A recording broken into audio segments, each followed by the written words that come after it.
think there's a difference between somebody who wants to essentially have a job but work independently and somebody who wants to build a company. And recognizing that up front, I think, is really important.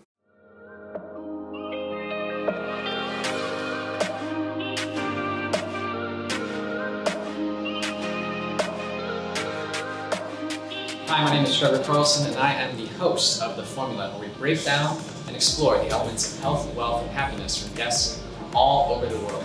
And today, I'm hanging out with my first boss that I interned with in college. Hi, I'm Shaun Linderbaum, CEO of BraceAbility. Excited to be on The Formula.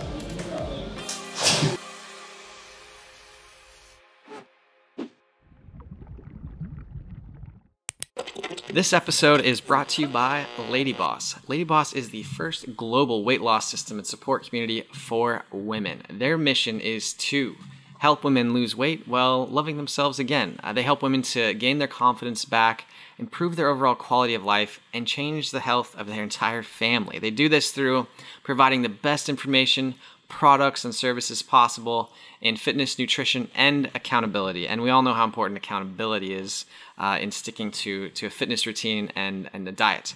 So LadyBoss knows we're successful each time we create a complete physical and mental transformation. And I truly believe that too. If you take care of yourself physically, it really allows you to operate from a high level mentally as well. I mean, if you listen to any of the episodes where we talked about or talked with a guest from the fitness world, you know how I feel about building those types of physical routines and habits that allow your body, your machine, to function at its highest level. So, you know, if you're a power lady out there and you're looking for a new type of either weight loss program or some type of supplement program to get started on, I can't recommend LadyBoss enough. They just had a big event, and from what I saw, it was really moving to see how their program has changed the lives of so many women. And if you want to see some of those stories for yourself, head over to their Facebook page. That's just LadyBoss over on Facebook, and check out some of those stories and testimonials, and see how LadyBoss has helped empower a lot of women to change their lives. So if you would like to check out LadyBoss, feel free to check out the link in the show notes, or head over to theformulapodcast.com and click on the sponsored products tab, where you can get a link straight to LadyBoss's products and get yourself set up today. So today on The Formula, I have Shaun Linderbaum sitting with me today. And for those of you that don't know, Shaun, I actually interned for you. How many years ago was that? 4 years? 2013. 5 years ago, yeah. Damn, that's a long time ago. And correct me if I'm wrong, but I'm pretty sure you said I was the best intern you ever had. You were definitely an intern, though. Okay. Yes. Yeah. That was the first internship I think I ever had in any type of business or marketing capacity. And I still remember... You're welcome. Yeah, thanks. You helped me get here today. Yeah. I still remember when we met at that, was it like Startup Drinks or something? Yeah. And then I met up with you and you're like, no, I know that this internship is unpaid and you're a psychology major, but you need to come work for me. And I was like, I don't know. And then you really sold me out. You're like, look, you need to learn these things. I don't know, you said some other stuff, and Kendra was like, Shaun, you need to stop talking. And just a normal day for me. All right. Yeah. So then I ended up working with you guys over the summer, and it was probably, like, for me, it was definitely like what I needed at the right point in time. I learned a ton of stuff that allowed me to kind of, get to where I'm at today, which is still figuring my shit out. So, so thank you for the opportunity to. I'm glad I could confuse you. You're fine. But yeah, in all honesty, it was an awesome experience. I learned a ton from you guys. I learned how to do a lot of stuff that I applied in other areas as well. So you have a ton of like business. I don't even want to call it entrepreneurship because I feel like you hate that word. But you have a lot of business experience. You've started 2 successful businesses now. And really, I mean, the one you're currently running, BraceAbility, and correct me if I'm wrong, it's been like in the 500, 5,000 fastest growing companies last few years. Yeah, number 753 last year. Nice. I didn't apply this year. Because you didn't want to win? Is that? No, I just wanted to get on the list again one more time, Yeah. once, and then I don't need it anymore. Right. But I needed it for a second time. Yeah. Yeah, I'm kind of curious as to why, but I'm gonna let that one slide. So take me back to when you first started, because it was ClickStop was your first business, right? Yeah. So going all the way back to the beginning, I went to school at UNI for technology. So I really love technology, but I also really love business. And all throughout my childhood, I always thought about business and how could I start a business and what are ways that I can make money?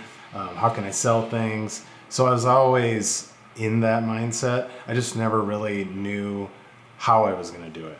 I never really had anything successful as a child. I mostly spent money on ideas. I didn't actually make any money doing anything. That sounds familiar. Yeah. I don't know.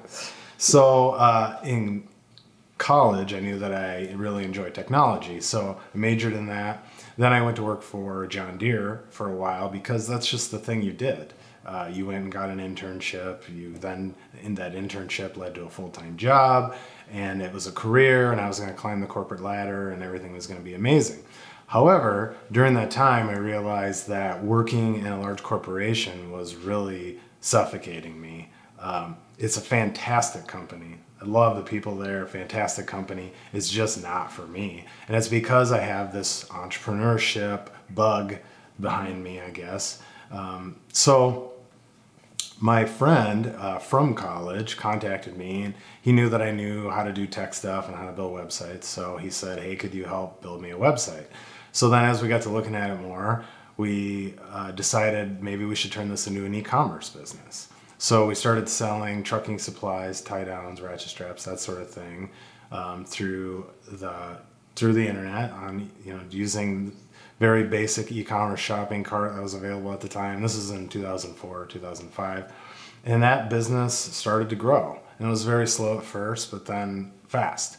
And how it became fast is because we learned how to do internet marketing. Right. Between the two of us, we split our efforts, but between the two of us, we learned a lot about how to do internet marketing, how to build a website in the first place, and then get traffic to the website. So initially I just was working with him as a consultant, and then after a few years and having some success with the business, he said, hey, why don't you come join me as a partner? So I bought into the business as a minority partner, and we did that full time. I did that full time for 4 years, and it was a hell of a ride. And we went from, I think when I joined full time, we were a couple of $1 million a year in sales, and by the time I left, we were up to 13 and had about 40-ish employees. Yeah. So then, for a multitude of reasons, one of which being that we had sort of a different philosophy, I think, on the business strategy, we decided to part ways. And, it's like a marriage. It doesn't always go perfectly, and there are some hurt feelings, but at the end of the day, we worked it out amicably. Yeah. And so then I was on to do my next thing. And he told me at the time, you're going to really love doing your next thing and doing it on your own. And I just couldn't see, at the time, it was hard for me to see that I was going to enjoy something as much as I enjoyed that. Yeah. And now on the tail end of it, he was totally right. And I really enjoyed doing this on my own. So when I was looking for something to do, I reached out to a venture capital guy that I knew and asked him if he needed help with anything. Could we partner up? Could we buy something together or build something together? He was very interested, brought me out to Utah. I got inside his existing e-commerce business that he owned, which had 4 different websites. And after looking through the business, I realized that they were in some pretty tough shape. I think they had burned through, well, I probably shouldn't say, but they had burned through many millions of dollars at this point. And I think investors were just really tired and burnt out, and they just wanted to get out. So after looking through the business, I tended to agree with that, except they had just launched this website, BraceAbility.com, selling orthopedic braces. And I really thought that business had a ton of potential, as opposed to the other 3 much larger businesses that they had. I felt like this one had the best long-term potential. What stood out? So I think in the case of e-commerce, now this was forward thinking years ago, but today it's more common to think this way, but back then it wasn't all that common to think of e-commerce as building your own brand online. Typically, you developed relationships with other brands and you sold their product. Well, in the days of Amazon and Walmart, it's virtually impossible now to actually sell someone else's brand of product for a long period of time and make money doing it. So I knew with orthopedic braces we could build our own brand, because brand name is not terribly important in this industry. And after just a little bit of research, I realized that many of the brands that do exist are essentially all buying the product from the same factories, or the product has essentially been made the same way for 30 plus years. So I knew there was an opportunity to, A, get in and build a brand, B, innovate on the product side of things. And from an online market perspective, it was still very immature. So all of those things came together and really made me feel like this was a great opportunity. So told the guy, hey, let's do this. He was excited. The challenge was he had 30 some other investors in the company. Yeah, it was a big cap table. It was very complicated. It's a huge cap table. Yes, and many millions of dollars associated with that as well. So the rest of the investors kind of said, you know what, we're tired. I see the potential. I see what you're talking about here, but I'd rather just sell everything and get my money back and get out. And really, quite frankly, take the tax loss and apply it towards the gains that they had that year. So I was happy to. So they asked me if I wanted to buy BraceAbility. I was very happy to do that, and that was in mid 2012. And since then, we've pretty consistently grown over 100% a year every year. And this year, I think we'll sell about 250,000 braces. So maybe 10-ish plus $1 million in sales. Yeah, that's not bad for just a couple of years. Not too bad. It's worked out. So currently you're running BraceAbility. You got a team of in the 20s right now? Yeah, we have, I believe it's 27 people, maybe 12 or 13 full-time, and we use a lot of part-time college students to fill in with. Like this summer we have a graphic designer, we have a writer that are interns. As you know, I like to leverage interns. These ones are actually getting paid though. Yeah, that's weird. I mean, for having like a great group of interns, we didn't really get paid at all. No, you didn't. You got paid in beer and fun. Yeah, that's a great way to say it. Yeah. It's a good learning experience. Yes. So then shipping, repackaging, returns processing, that's all done by part-time people too. Gotcha. So we've worked really hard on over the years of making our business run by processes, repeatable processes, things that are easy to teach someone, so we can bring in young, ambitious people who want to learn and throw them into this process, and they can generally do it. Yeah. So one thing I've noticed, and you can correct me if I'm wrong, but it seems like you don't really have a lot of turnover here, and you have like a very solid group of people that stick around for a long time. Yes. So far, other than relocation for family reasons, we've had no turnover. So in the full-time staff, everyone that we've hired has stuck around. We've had one person leave because his wife got relocated. We have another person who's leaving because her wife is getting relocated. So other than that, people like working here. I think so. For some reason. I think so. Yeah. What do you think it is? I mean, I feel like it's twofold. It's like you have a good hiring process and you have a good culture. Yeah. Let's start with the hiring process. What do you do that's different than other people who maybe have a more difficult time keeping people? Well, I think one thing that's difficult for many business owners or business leaders that I've talked to in the past is they don't necessarily hire the team that's right for them. They hire the team that they think they're supposed to hire. And they read business books and they get all the latest advice from somebody, but they don't hire the team that's right for them. So it all started with me. It all started with my wife Kendra, who's in charge of marketing and merchandising. It all started with us realizing who we are. And one of the things that that's really important to us is we're both very detail-oriented people. So a common frustration I've had with employees in the past is if they're not detail-oriented, then I tend to devalue their work more so than, if they were doing something else. And so the detail orientation, I guess, is the point is really important to me. I need to work with smart people who can pick things up quickly. I'm not a very patient person.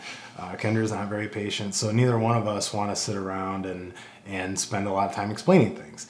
Another really key aspect for us is while we are social people, we're not what I would call gregarious people. So we don't like to have a lot of chit chat day to day. We like to have a good time, and I think you can even hear in the background right now, I mean, people are having conversations. Right.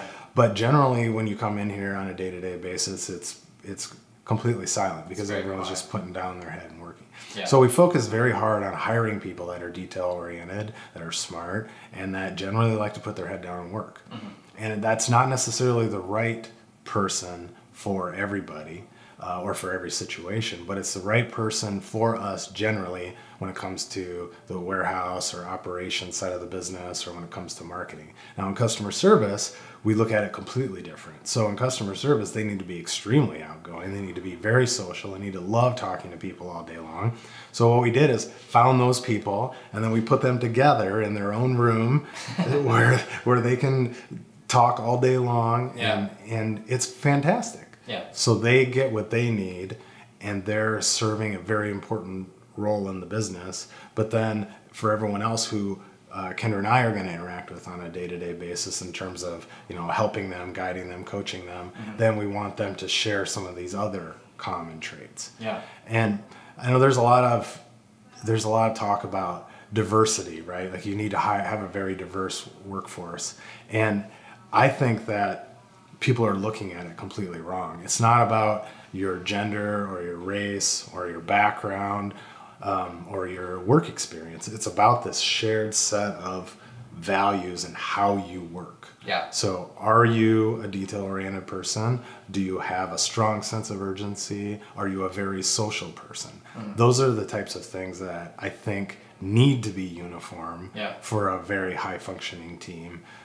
Not that you can't mix it up a little bit, especially in the areas where it makes sense, but I don't think diversity in personality is necessarily extremely valuable. And when it comes to all the other aspects of diversity, then it shouldn't matter, right? You just hire the person based on their personality, not based on any of those other factors.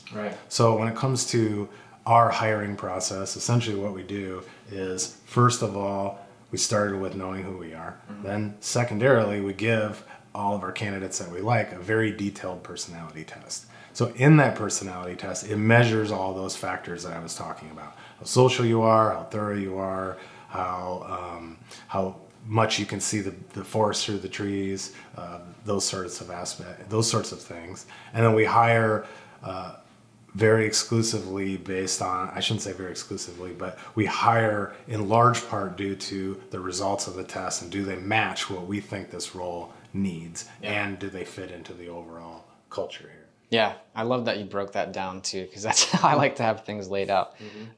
So you said something about the culture too. So clearly you hire the right people, but then you have to keep them here after you get them. So talk to me about the culture. I know you talked a little bit about putting people in different areas so that they get their needs met, but is there anything else you feel like keeps people here?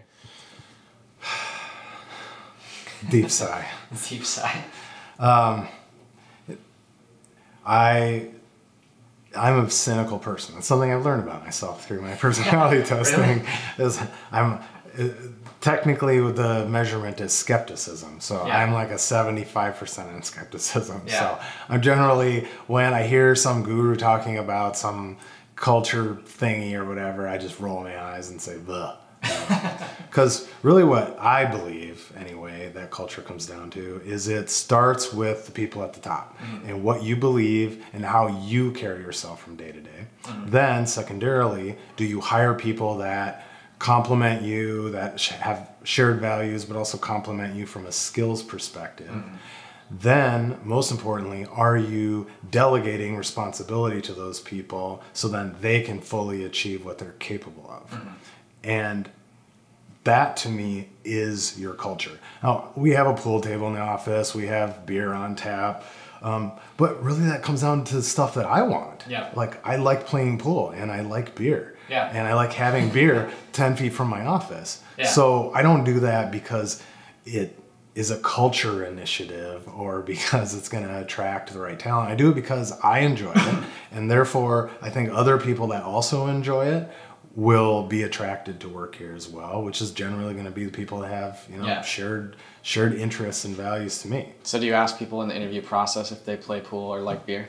No, it is not a criteria. If they bring it up, then I say, are you any good at pool? Do you want to be my partner? Yes. I am looking for my next challenge. The last person who actually surpassed me in pool skills, he's the one who relocated. So I'm looking for my next... he relocated after he got better than you? Is that what you're saying? Yeah. I conveniently kicked him out when he started beating me. It's weird. I'm the best one again. I don't know what happened. So you don't have a director of happiness, clearly.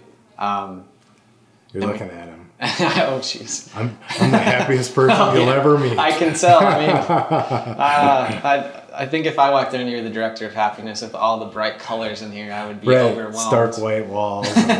Nothing. Solemn face. Yeah. So how do you feel today? Yeah. God. So you've done most of your work in e-commerce, and most of it's, all of it's really been e-commerce or online.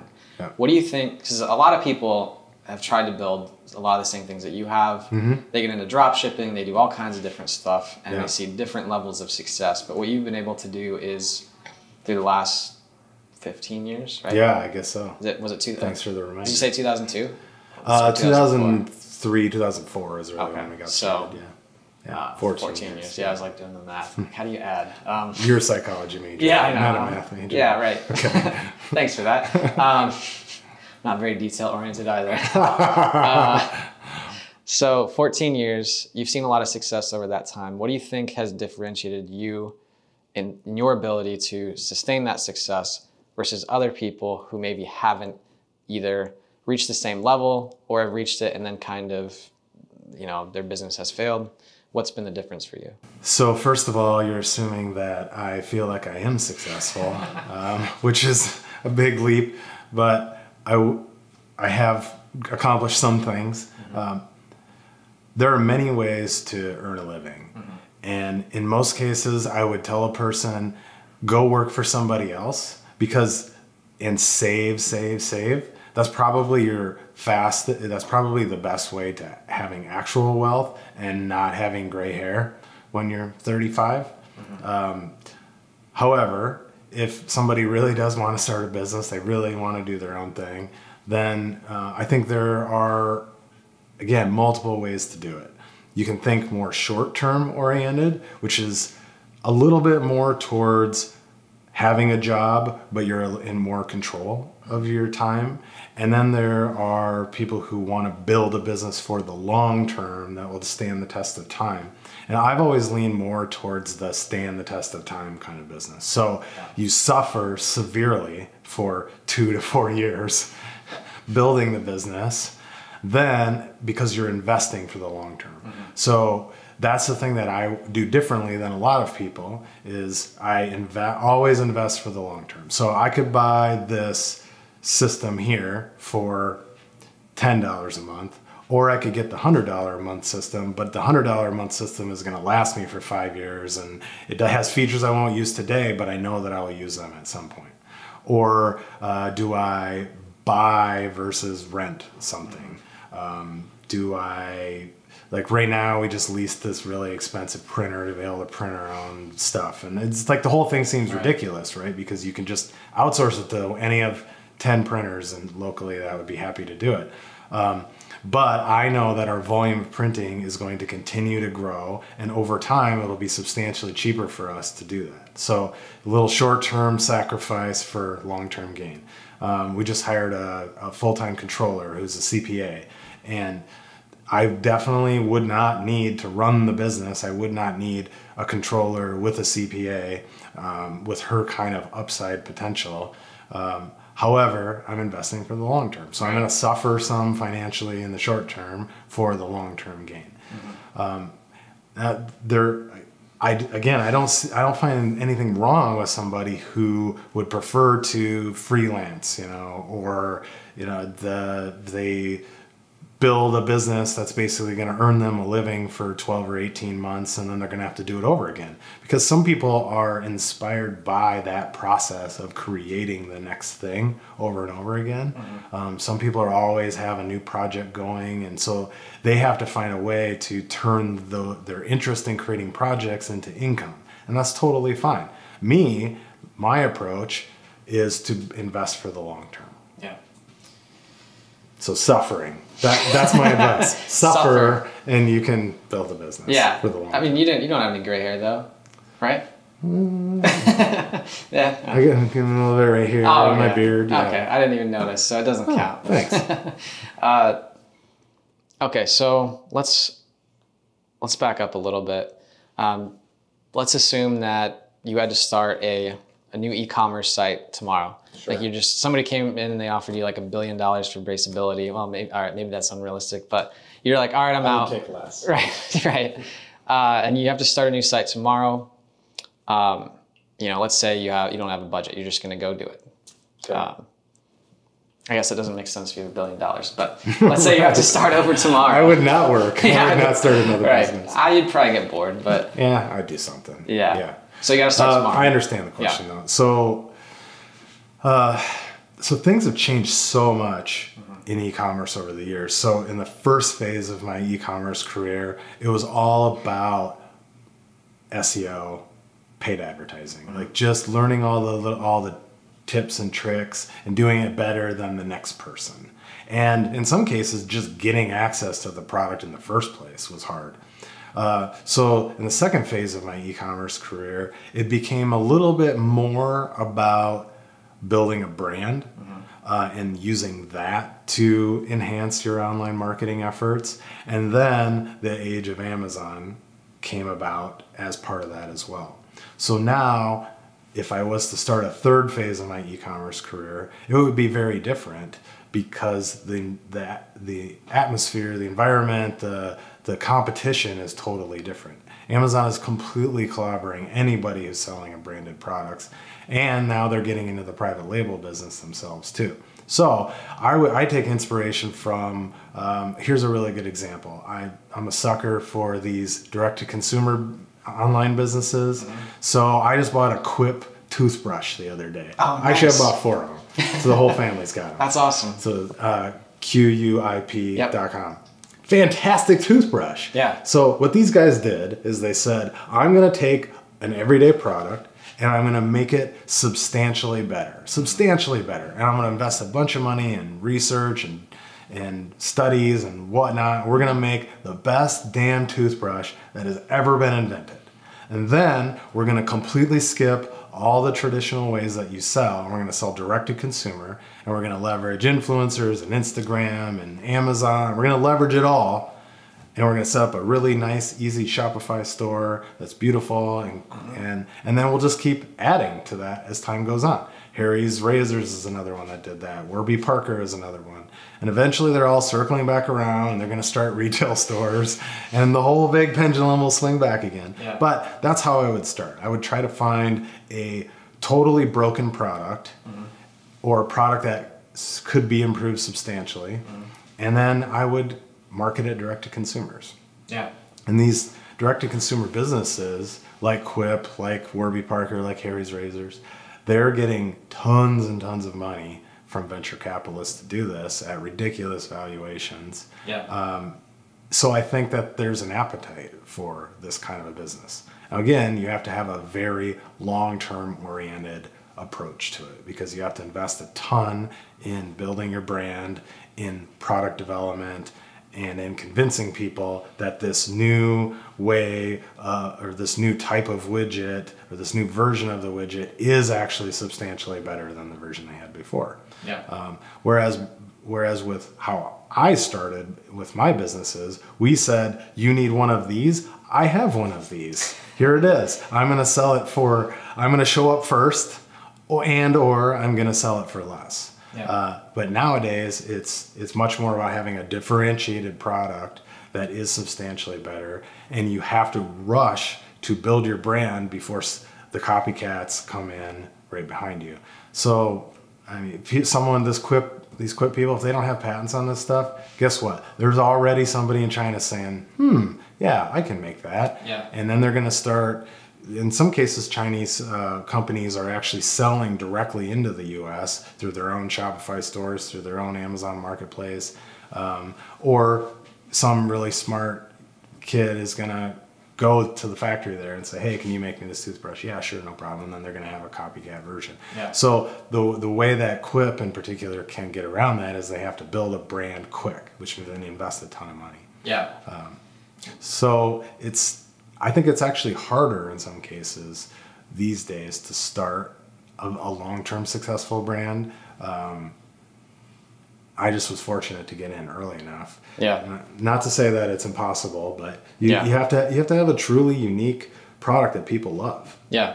It almost sounds like it's just a different skill set than it was before. Yes, I agree. Yeah. You don't need to be an online marketing expert anymore. You don't need to be a technology expert anymore. Those were the skills that set me apart before that allowed me to be successful. Now you need to be a product development expert. The product people are going to rule the e-commerce in the future, because guess what? You can set up a Shopify store in like 20 minutes if you have any interest in it whatsoever. You can get on Amazon and start selling your product in no time at all. Yeah. Now, we've learned lots of tips and tricks over the years, so there are many ways to sell more through those avenues, and those are things we do, certainly. However, the technology side of it is substantially easier than it used to be, and marketing is a lot easier. Yeah. Do you have any product ideas that you have that you wanna do first? I did. I'm not going to tell you that. Come on. All right, Give me I'll throw it out there, because Okay. if somebody does it, I would just be happy that somebody did it. And then you can buy it. So over the course of 2 different homes now, I have replaced every single light in every single room in both of my houses. And I will tell you that installing lights is one of the worst experiences of my life. All right, maybe I'm being dramatic, but let's just say there's a better way to do it. Right. So I think that there is a market for somebody to develop quick, beautiful and easy to install lights. And here's the other thing. Light fixtures are stupid expensive, and they're cheap pieces of crap. So there's definitely a market for a direct-to-consumer lighting fixture that is beautiful on with trend and is super easy to install and is very affordable because it's sold direct-to-consumer. I don't know. I'm sure somebody is doing this, but I just haven't come across it yet. Yeah, I've never owned a house, so I can't really speak to that. First things first. First I gotta own a house, and then I can get all the problems that come with owning a house. Yeah. Okay, so you've got your brand built, you've got your Shopify store set up. Anything else from there that you would do? I think customer feedback, while it's crushingly depressing sometimes, is also one of the most helpful things when you're in that mode of developing better products. So your customers are going to tell you exactly what they do and don't like about it, especially if you ask. And you can find those people that are not just flaming you on the internet just because they're upset. You can find people that actually want to work with you. So an example for us is we've been redesigning one of our knee braces, and we sell tons of them, and lots of people are happy with it, but there's a very vocal minority that are not happy with it, and it's because the shape of it is not quite right. So we're redesigning it, and we've enlisted people. We reached out to people that returned the brace in the past and said, will you help us make a better version? And I think 20 or 30 people signed up and said, yes, we'd love to do that. Yeah. And we get them on Skype sessions or FaceTime, and we have them measure their legs, and we bought a sizing study so we can get a broader demographic view. We're making prototypes, we send them to these people, they give us feedback. So that's really the next phase, I think, once you launch a product, is now you need to improve it because inevitably it won't be perfect. Yeah. And there are more things that you can do to make it better.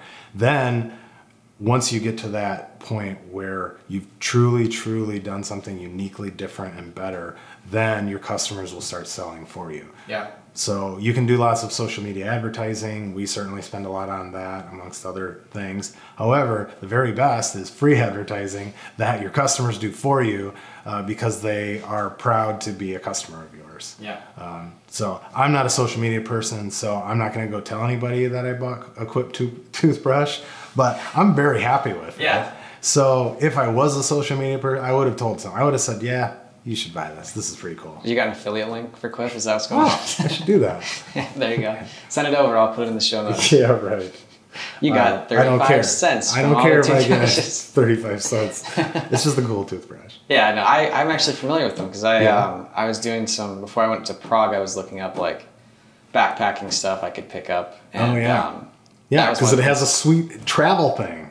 What do you mean this sweet travel thing? Yeah, so it's got a little sticker. I don't know. We shouldn't talk about Quip the whole time. We don't have to talk about Quip. It's got this little sticker thing. You can stick it to your mirror. Yeah. But then you can also take it off there, and it turns into a travel cover. Because that's one of the problems with toothbrushes, right? Is you throw it in your toiletry bag, but there's never a cover for it. And the cover gets lost, right? Yeah. Well, the thing that you stick to your mirror that you set it in on a day-to-day basis comes off the mirror and turns around and becomes your travel cover. And it's got little holes in it to let the water get out with the arm. See, this is what I'm talking about. If your product is good enough, then people will sell it for you. Yeah, and we'll just cut that piece out and we'll send it to Quip and turn it into a little commercial film. Yeah. Okay, so after you've improved your product through customer, I want to call them customer interviews, but let's say customer feedback. Yeah. It's really just complaints. Customer complaints. Yes. Let's say what it is. Negative customer feedback. Yes. And you've improved your product. Are there any steps from there, or is it just pretty much like take your lumps, learn, and go? Count the money. Count the money. No. It's assuming you get some traction and success, then invest. Invest in your infrastructure. We have just recently, over the course of 18 months or so, have converted over to all cloud-based systems to run the business. I think that's really, they all scale up and down based cost-wise and capacity-wise based on your needs. Stuff like that. Investing in hiring good people, good personality test, make sure you're hiring the right people. A lot of businesses that are fast-growing really fail under the weight of bad systems, bad people, bad processes. They have a hugely successful product and they aren't operators. So a really smart product person has no concept for what it takes to, I shouldn't say has no concept, but in a lot of cases has difficulty with building a scalable operation. Yeah. So in a lot of cases, you have to have complementary people around you if you're a product person. Yeah. So I'm more of an operational person. So the product stuff is harder for me.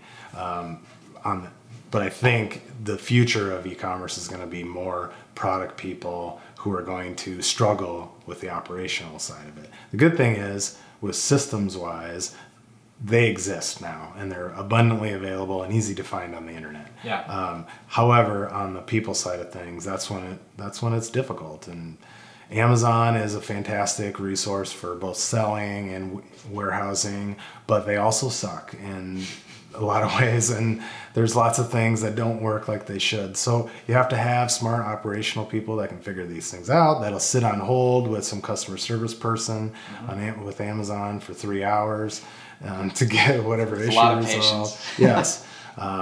There's third-party fulfillment centers, but sometimes they suck. So you just have to keep investing in the operations side of things, assuming that you're going to be successful. Yeah, and that's after you already have like a cash flow positive business. You probably don't want to invest in that stuff until you have a proven.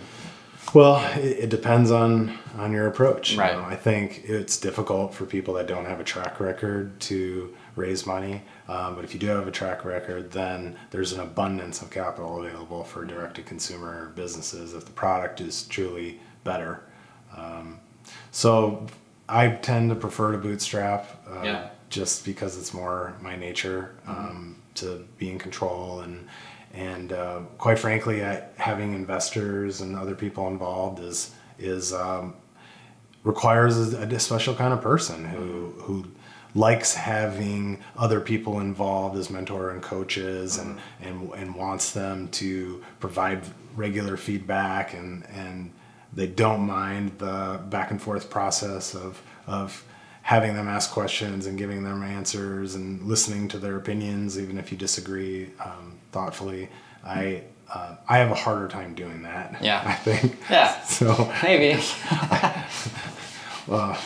So I think raising capital is in these days might be necessary to some degree. Probably depends on your financial situation too, and that's if you have the cash just to invest in operations up front, if you have an idea, if your product works, it's probably easier to do that than if you're bootstrapping with a very limited budget.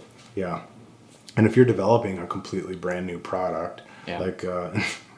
In the case of the toothbrush, right? It's made out of plastic, so you got to create molds. So they probably invested whatever, a couple $100,000 in molds. Yeah.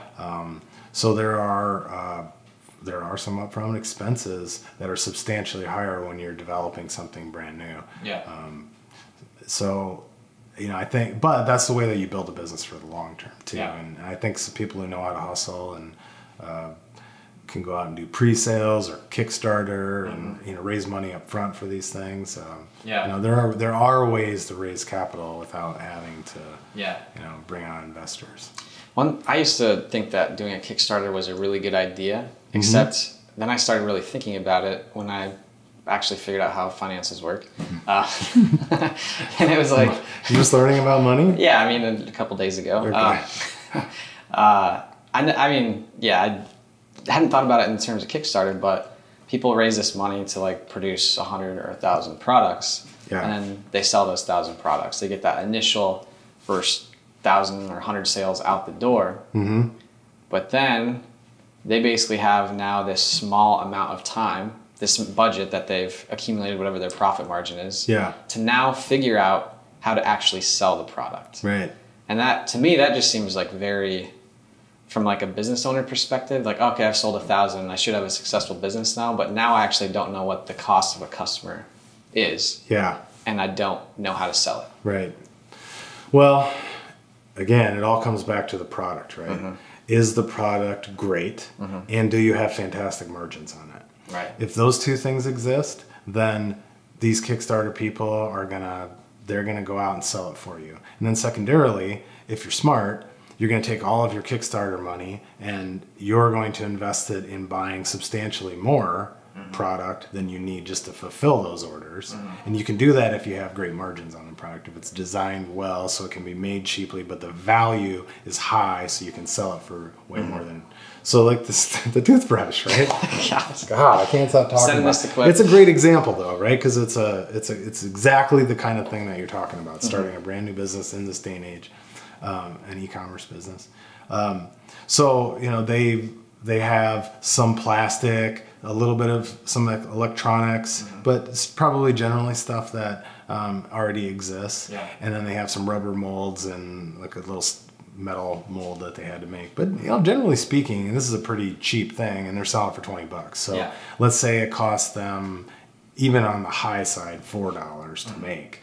Well, if they on the Kickstarter were to say, all right, you're going to get one of these toothbrushes for $15, which is going to be $5 less. Well, they're still got 66% product margin on that. Yeah. So instead of taking that $10 on each toothbrush they sold there and investing it in paying themselves or whatever, put that $10 into buying 2 more toothbrushes. So have 3 times the amount as what you need to fulfill your Kickstarter. Then you have dry powder inventory that's ready for when these people go out and start advocating for you. Yeah. Or you can roll it into, influencers, you can roll it into Facebook ads, you can start listing it on Amazon, you can start doing, surprise, surprise, still a lot of people use Google to buy things. Weird, huh? Yeah.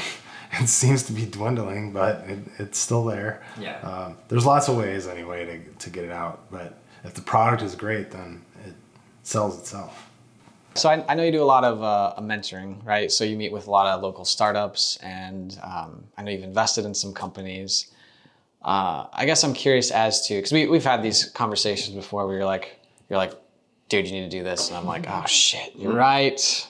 Should have known that. And I feel like I do a good job of listening, but what are the most common mistakes that you see pop up with these startups or companies that you invest in? And how do you work through those mistakes? Sure. I think that they're fundamentally, again, like I was mentioning before, I think there's a difference between somebody who wants to essentially have a job but work independently and somebody who wants to build a company.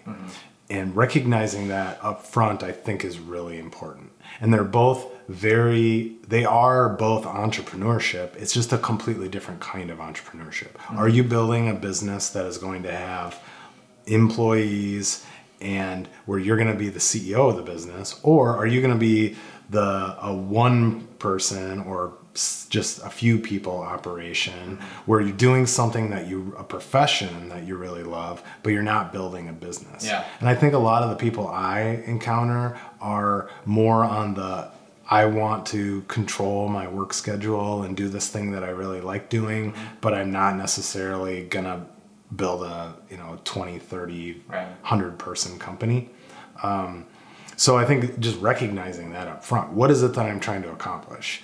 Don't think that these two things are the same or that one is more valuable than the other. I mean, financially, maybe one would be more valuable than the other, but for your life and what you enjoy, that's way more important. So find out the thing that you enjoy, because then you'll put the most time and effort into that. So if someone was to say, I don't want to be, essentially, I don't know what to call that, but it's essentially like a full-time freelancer. Yeah. I'm not going to be a full-time freelancer doing a job or profession that I love.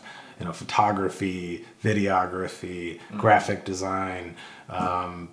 I don't know what you do, but stuff.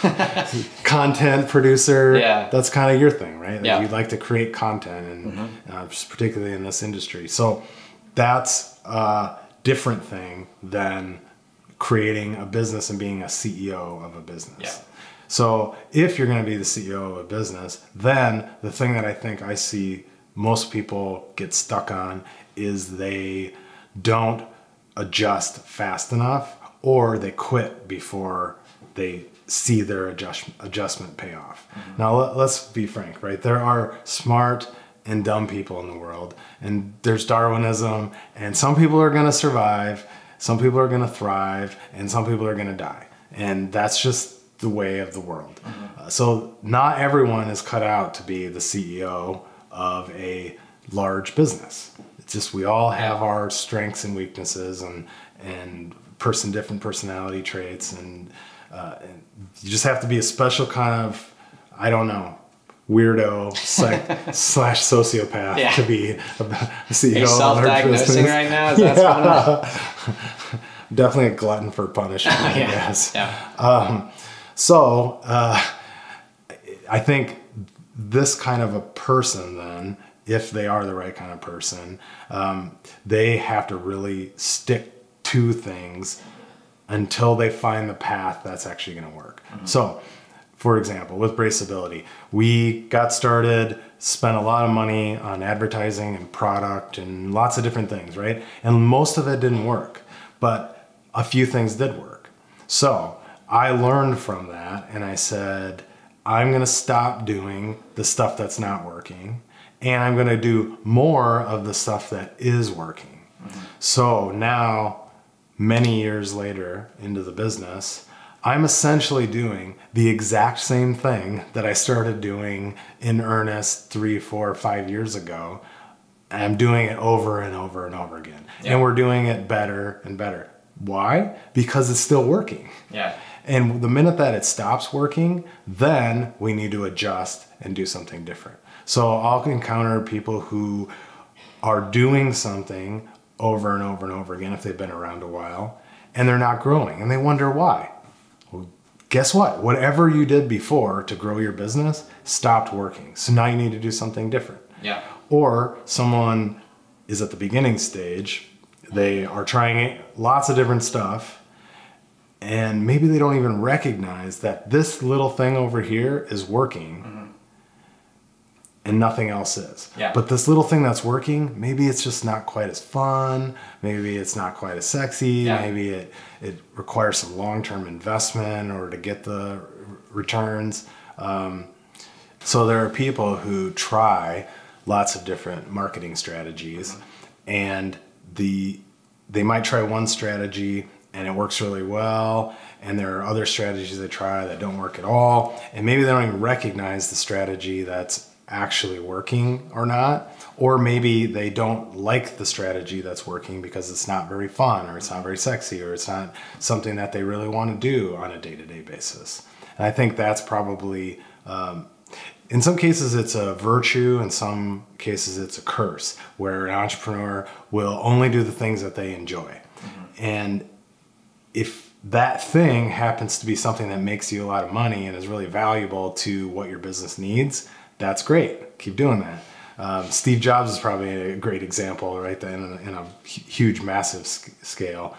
He loves designing product, and he did it phenomenally well. So, I guess as an entrepreneur, you have to really be very introspective and be very honest with yourself about what it is that you're doing that's working and helping the business, and what you're doing that's not helping the business.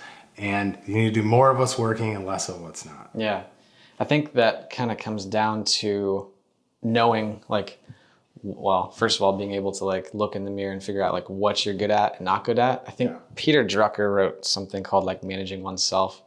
It was basically the people who know what they're good at and know what they're not good at are going to be the people that are highly successful in whatever job that they do. Sure. Which seems kind of logical, but then so I think that's step one, is knowing what you're good at or not good at, and then step two is being able to also recognize what's working and not working, which is almost this. I feel like it's the same type of skill set. Yeah. And being able to say oh, even though I like it doing it this way, I love running Facebook ads, right?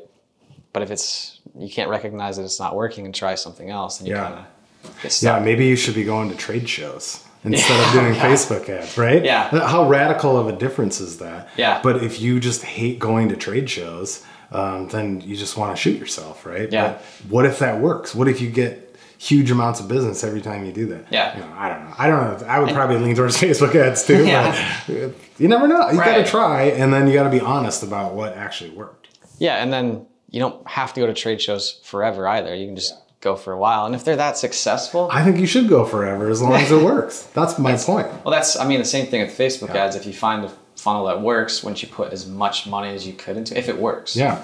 So yeah, I think my general attitude towards marketing and advertising is I will spend as much as I humanly can muster as long as it's still working. Yeah. So we don't do budgets where we say, no, we're going to spend X amount on this and X amount on this. I'm going to spend as much as I need to prove if it's working or not. And then if it's working, I'm going to spend as much as they will take of my money. Yeah. Cool. So that wraps up really the first part of our interview. So this last part is just, typical canned questions that I ask everyone that comes on. So what do you try to do on a daily basis that you feel like either gives you a leg up on the day or makes your day a win? Other than drinking Diet Coke. A really important thing for me in terms of maintaining my energy to keep moving forward is I have to maximize or minimize, depending on your perspective, what I call the pain to profit ratio. So there's a certain amount of money that you can make that is based upon your effort or how much pain you're willing to endure. So pain might be working 100 hours a week, or pain might be not taking a paycheck for 12 months or something like that. But in the point where I am now, it's a lot more about time, right? That's pain for me, is if I have to commit loads and loads of extra time to the business, then I consider that pain. So the question is what dollar amount am I getting back out of that investment of time? So I like to focus my energy around minimizing my pain to profit ratio. I need to sort that out at some point if I'm going to keep using this. But the point is, I would like to have the maximum amount of profit for the least amount of pain. So as long as I feel like that ratio is in balance, whether it's time or money or other headaches that come about, then I generally am pretty good. And that's what keeps me going. Yeah, I think that's great advice. Spend less time in pain, more time profiting. Yes.